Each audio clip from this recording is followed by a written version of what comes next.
चुनाव में 2-3 बड़े मुद्दे हैं। सबसे बड़ा बेरोजगारी, दूसरे नंबर पर महंगाई, भागीदारी। मगर बीजेपी 24 घंटा डिस्ट्रैक्शन करने में लगी रहती है। कभी प्रधानमंत्री समुद्र के नीचे चले जाते हैं, कभी आसमान में सी प्लेन पे चले जाते हैं, मगर जो मुद्दे हैं उनके बारे में ना प्रधानमंत्री ना बीजेपी बात करती है।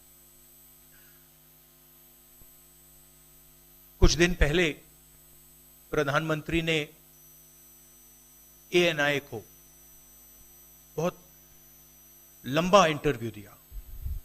स्क्रिप्टेड था मगर फ्लॉप शो था। प्रधानमंत्री जी ने उसमें इलेक्टोरल बॉन्ड्स समझाने की कोशिश की। प्रधानमंत्री जी कहते हैं कि इलेक्टोरल बॉन्ड्स का सिस्टम ट्रांसपेरेंसी के लिए लाया गया, राजनीति को साफ करने के लिए लाया गया। अगर यह सच है तो उस सिस्टम को सुप्रीम कोर्ट ने रद्द क्यों किया? और दूसरी बात, अगर आप ट्रांसपेरेंसी लाना चाहते थे तो जिन लोगों ने आपको पैसा दिया, बीजेपी को पैसा दिया, हजारों करोड़ रुपए दिए, उनका नाम आपने क्यों छुपाया था? और जिन तारीखों पे उन्होंने आपको पैसा दिया उसको आपने क्यों छुपाया था? पता लगता है हजारों करोड़ रुपए का कॉन्ट्रैक्ट किसी कंपनी को मिलता है, उसके एकदम बाद वो कंपनी बीजेपी को पैसा देती है।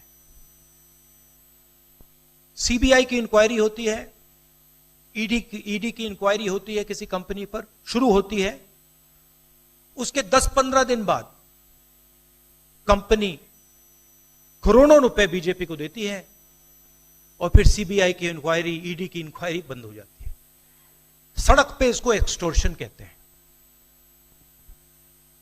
एक्सटॉर्शन कहते हैं सड़क पे। तो ये जो है इलेक्टोरल बॉन्ड्स का जो स्कीम है, ये दुनिया का सबसे बड़ा एक्सटॉर्शन का स्कीम है। हिंदुस्तान के सारे बिजनेसमैन इस बात को समझते हैं, जानते हैं, और प्रधानमंत्री जितनी भी सफाई देना चाहें कोई फर्क नहीं पड़ने वाला है, क्योंकि पूरा देश जानता है कि प्रधानमंत्री भ्रष्टाचार के चैंपियन है।